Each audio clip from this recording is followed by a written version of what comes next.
Welcome back. In the last lesson, we built our prefabs and we used a custom font for the first time inside the preload scene. Now that we're showing our UI elements early in the game, this is a perfect moment to introduce a really important concept in Phaser projects, the boot scene. In Phaser, your preload scene is responsible for loading all the main game assets, tile maps, character sprites, sound effects, and so on. But sometimes you have UI related assets that need to load before the preload scene shows anything, like a custom font, a company logo, or a fancy loading bar.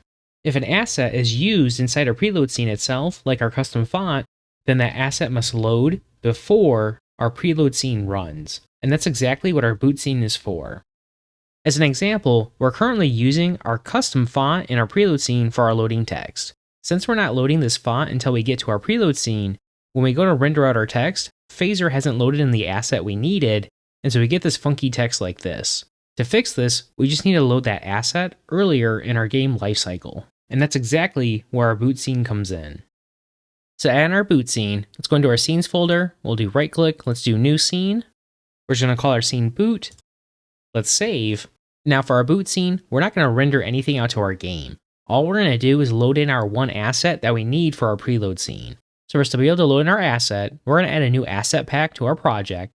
So under our assets folder, let's right click, we're gonna do a new asset pack file. We'll call this boot asset pack. So let's create that. And now we need to tell Phaser we want to load in our font. So first, let's go into our asset pack JSON file. We'll go into our font section, let's remove that element. We'll save. Now under our assets folder, fonts, our press start 2p. Let's do import as font, and we want to add this to our boot asset pack. So now if we open up our boot asset pack JSON file, we'll see our font is now loaded in here. So now that we create our new asset pack, we need to tell Phaser editor we want to load this in our boot scene. To do this, if we go into our boot scene, and our inspector, if we go into our compiler scene settings, we can choose the option preload pack files. Now we want to choose our boot asset pack JSON file. Let's go ahead and save. Now if we jump over to our code, we just need to tell Phaser about our new scene. Go into our main.js file, go to the top of our file. Let's do import boot from our scenes boot file. Let's copy our preload line here. We're going to add that above our level. We're going to remove our true property because we don't want to start the scene. And now we want to start our boot scene. We'll add our boot scene, and now we'll have it automatically start. So now if we come over to our browser, we shouldn't see anything since we're not rendering out anything in our boot scene. In our code, if we open up our boot scene, in our create method, we'll want to tell Phaser to transition to our preload scene. So I'm going to open up our preload class. I'm going to copy our line of code here. We'll paste it.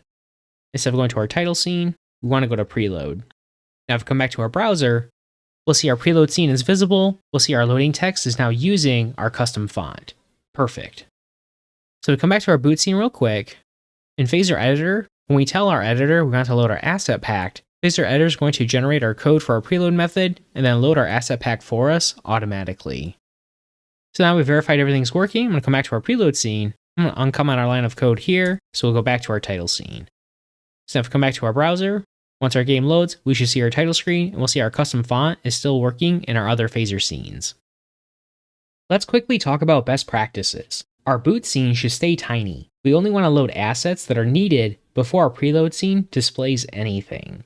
For our boot scene, this is perfect for things like our custom fonts that we'll use in our preload scene, logos or splash images, loading bar graphics, and UI elements that appear in our preloading scene. For anything else, like our tile maps, sprite sheets, level data, audio, all of this belongs in our main game, and so we should load this in our preload scene when we're showing our progress bar. Keeping our boot scene lightweight ensures your game starts instantly, and our preload scene handles the heavy lifting. Great, we now have a proper boot scene in place and a solid understanding of how Phaser loads assets behind the scenes. In our next lesson, we'll continue building out our game and we'll start creating our first level.